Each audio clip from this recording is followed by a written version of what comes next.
বাসর ঘরে নববধূর ঘুমটা তুলতেই চমকে ওঠে অপু।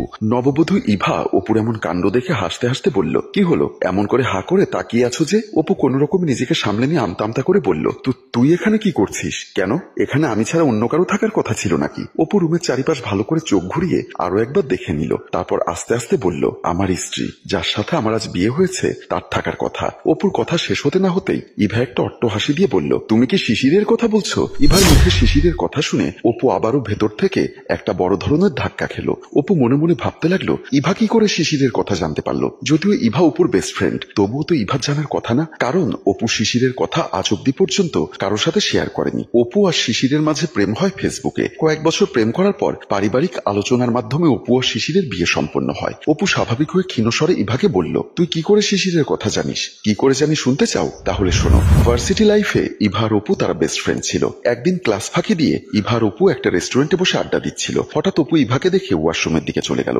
অপু চলে যাওয়ার পর ইভার হঠাৎ চোখ পড়ল অপুর ডায়েরির দিকে। ইভা কোনো কিছু চিন্তা না করে অপুর ডায়েরিটা হাতে নিয়ে একের পর এক পৃষ্ঠা খুলতে লাগলো। হঠাৎ ইভা চোখ আটকে গেল ডায়েরির একটা পাতায়, যে পাতায় লেখা ছিল শিশির প্লাস অপু। লেখাটি দেখে ইভা ভাবনায় পড়ে যায়। অপুর নামের পাশে শিশির, তার মানে অপু ভেতরে ভেতরে গভীর জলের পানি গিলছে আর বাহির থেকে সাধু সন্ন্যাসীর বেশে থাকে। ক্লাস 9 থেকে অপুর পেছনে এত করে ঘুরেছি, আজ অব্দি পর্যন্ত কোনো গ্রিন সিগন্যাল পাইনি, অথচ ডায়েরির পাতায় আমার ফেসবুক ফেক আইডি শিশিরের নাম। যাক, যেভাবেই হোক, নিজের ফেক আইডির নাম যখন ডায়েরির খাতায় লিখিয়ে ফেলেছি, তাহলে আশা করা যায় একদিন না একদিন ওর হৃদয়ের মাঠ দখল করেই ছাড়বো। ইভা এসব মনে মনে ভাবছে আর একলা একলাই আনমনে হেসে যাচ্ছে অবিরত। ড্রয়িং রুমে বসে টিভি দেখছে ইভা। এমন সময় ড্রয়িং রুমে প্রবেশ করলো ইভার মা ইমা বেগম। ইমা বেগম ইভার পাশে বসে বলল, সারাদিন বসে মোবাইল ঘাটাঘাটি আর টিভি দেখে টাইম পাস করলে জীবন চলবে? পড়ালেখা শেষ করেছিস, কোনো চাকরি বাকরিরও চেষ্টা করছিস না। ইমা বেগমের মুখে এমন কথা শুনে ইভা বলল, মা তুমি যে কি বলো না, মেয়েরা চাকরি বাকরি করলেও স্বামীর সংসারে গিয়ে হাড়ি পাতিল মাজতে হয়,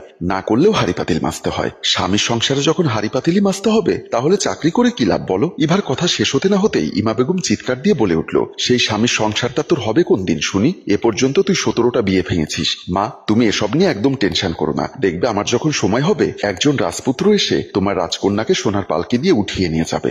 দেখ মা, আমি আর তোর কোনো কথা শুনতে চাই না। তোরে রাজপুত্র হোক আর ফকিরের পুত্র হোক, তাতে আমার কিচ্ছু যায় আসে না। এক সপ্তাহের ভেতরে যদি তোর রাজপুত্রের সাথে দেখা না করাতে পারিস, তাহলে আমার দু চোখের সামনে যার পুত্র পড়বে সেই পুত্রের সাথেই তোর বিয়ে দিয়ে দিব। ইমা বেগম হনহন করে রুম থেকে বেরিয়ে যায় আর ইভা হতভম্ব হয়ে ঠায় বসে আছে নির্বাক হয়ে। চিরচেনা সেই রেস্টুরেন্টটিতে বসে আছে ইভা আর তার বান্ধবী প্রিয়া। ইভা প্রিয়ার দুহাত ধরে বলল, প্লিজ বান্ধবী, যেভাবেই হোক তুই একটা কিছু কর, আর তা না হলে তুই আমার মাকে তো চিনিস, এক এক করে 17টা বিয়ে ভেঙেছি, এবার আর আমার কোনো নিস্তার নেই। ইভার মুখে এমন কথা শুনে প্রিয়া বলল, দেখ ইভা, তুই এ কথাগুলো আমাকে না বলে সরাসরি অপুকে বললেই তো পারিস। ক্লাস 9 থেকে ভার্সিটি লেখাপড়া শেষ করলাম, এর মাঝে অপুর কাছ থেকে কোনো পাত্তা পেলাম না। এখন যদি বলি তাহলে হয়তো আমাদের বন্ধুত্বটা নষ্ট হয়ে যাবে। দেখ ইভা, ছেলেরা বিপরীত স্বভাবের একটা জীব, যেমন ওদেরকে যারা পাত্তা দিবে সে তাদেরকে পাত্তা দিবে না, আবার যাদেরকে তারা পাত্তা দেবে না সে আবার তাদের পাত্তা দেওয়ার জন্য টই টই করে ঘুরবে। প্রিয়ার মুখে এমন কথা শুনে ইভা রাগান্বিত স্বরে বলল, দেখ প্রিয়া, আমি তোর এই 72 ধারার সংবিধান শুনতে আসিনি,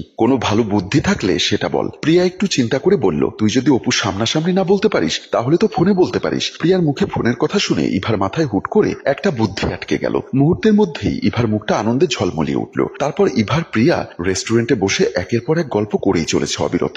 বেডরুমে খাটের সাথে হেলান দিয়ে বসে আছে ইভা। ইভা ফোনটা হাতে নিয়ে মনে মনে ভাবছে অপুকে ফোন দেবে কি দেবে না। অনেক চিন্তা ভাবনা করে ইভা তার শিশির নামের ফেক আইডি থেকে অপুকে মেসেঞ্জারে কল দেয়। অনেক বছরের প্রেম অপু আর ইভার মাঝে এই আইডির মাধ্যমে। ইভা অপুকে চিনলেও অপু ইভাকে চেনে না। অনেক বছরের মধ্যে আজ প্রথম ইভা অপুকে কল দেয়। অপুর কল বেজে উঠতেই ফোন রিসিভ করে অপুর ছোট বোন তানিশা। তানিশা ফোন রিসিভ করে হ্যালো বলতেই ইভা চমকে ওঠে। ইভা মনে মনে ভাবতে লাগে, অপুর ফোন রিসিভ করলো কোন এক মেয়ে, কে হতে পারে এই মেয়েটি? তানিশা ফোনের এপাশ থেকে কোনো উত্তর না পেয়ে আবারও বলল, হ্যালো, কে বলছেন? ইভা স্বাভাবিক হয়ে বলল, আমি শিশির, এখানে কি অপু আছে? না, ভাইয়া তো ওয়াশরুমে গেছে। কিন্তু আপনি কোন শিশির? আমি তো আপনাকে চিনতে পারলাম না। তানিশা অপুকে ভাইয়া বলায় ইভা নিশ্চিত হয়েছে যে ফোনটা অপুর ছোট বোন তানিশা রিসিভ করেছে। তাই ইভা তানিশার সাথে দুষ্টুমি করে বলল, কি যে বলো ননদি, তুমি আমাকে চিনতে পারলে না? আমি তোমার ভাবি হই। ইভার মুখে এমন কথা শুনে তানিশা বলল, ও আচ্ছা, আপনি তাহলে শিশির ভাবি? আপনার কথা ভাইয়া প্রতিদিন আমাকে বলে। ইভা কৌতূহলী হয়ে জিজ্ঞাসা করল, তোমার ভাই আমার কথা কি বলে ননদিনী? তানিশা কিছু একটা বলতে যাবে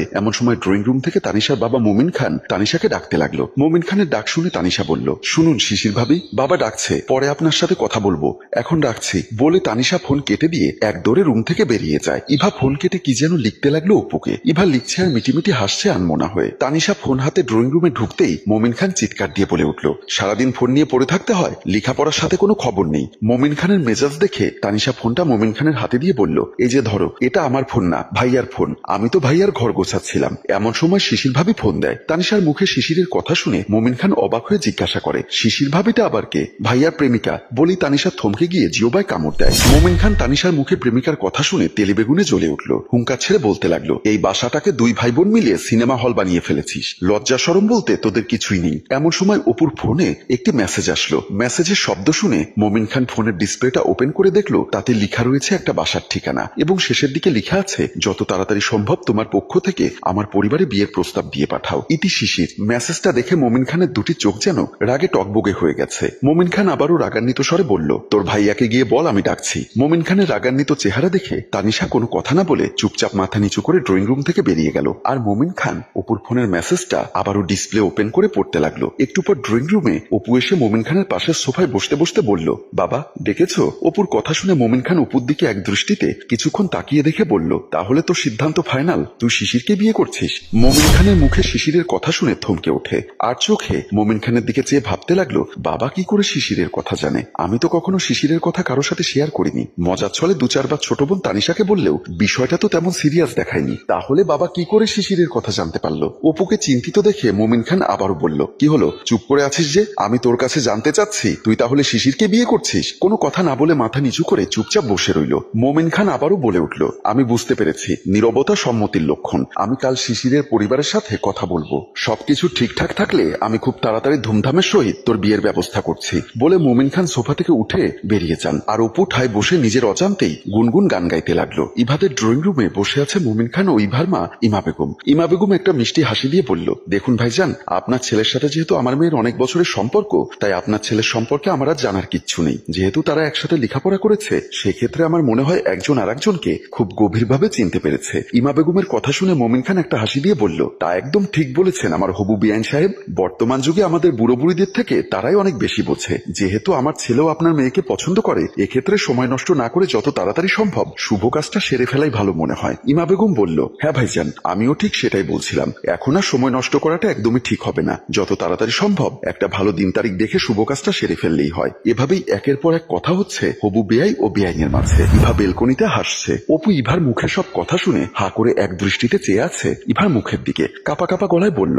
তুই তাহলে শিশির? হ্যাঁ, আমি শিশির। আমি যখন তোমাকে অনেক ভালোবেসে ফেলেছিলাম, তখন তোমাকে অনেকবার বলতে চেয়েও বলতে পারিনি, অনেকবার বোঝানোর চেষ্টা করেছি, বাট তুমি কখনো বুঝতে পারোনি কিংবা বুঝতে চাওনি। তাই ভাবলাম একটা জীবনে নিজের অজান্তেই যাকে এতটা ভালোবেসে ফেলেছি, তার ভালোবাসা না পেলেও আমার অদৃশ্য ভালোবাসায় রেখে দিতে চেয়েছিলাম তোমাকে আজীবনের জন্য। ইভার মুখে এমন কথা শুনে অপু কি বলবে কিছুই বুঝতে পারছে না। অপু কোন রকম নিজেকে সামলে নিয়ে বলল, তার মানে তুমি আমার অদৃশ্য শিশির? ইভা মাথা নিচু করে বলল, হ্যাঁ অপু। আর কোনো কিছু চিন্তা না করে ইভাকে জড়িয়ে ধরে বলল, তাহলে এত লুকাচ্ছিলে কেন? সম্মানিত ভিউয়ার্স, সম্মানিত একটা সম্পর্কের মিলন দেখিয়ে আমাদের গল্পটি এখানে শেষ করলাম। গল্পটি যদি আপনাদের ভালো লেগে থাকে, তাহলে লাইক, কমেন্ট ও শেয়ার করে আমাদের পাশেই থাকুন।